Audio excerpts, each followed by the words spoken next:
ৰাতিপুৱাৰ পৰা কাম কৰি ভাগৰে লাগি গৈছে সেইজনী হবা উঠিবলৈ হোৱা নাই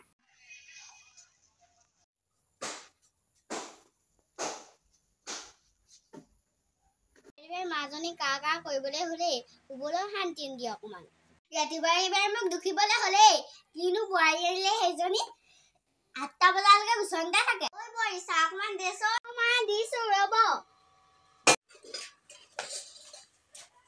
চাহ খাও খালি চাহ দেখোন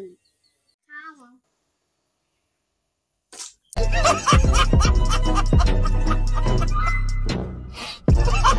গোটেইখিনি তিতাই দেখোন এইখিনি খবৰ জানা নেকি কবাল তুলি কিনা বোৱাৰী এজনী পালো কোম্পানীখনৰ বাদে একো কৰিব নাজানে এজনী হোৱাই নোহোৱাই আপুনি মোক কথা শুনাই নাথাকিব নেখালে নাই মোৰ কি আহে যায় আজিৰ পৰা মই চাহ নিদিওঁৱে মা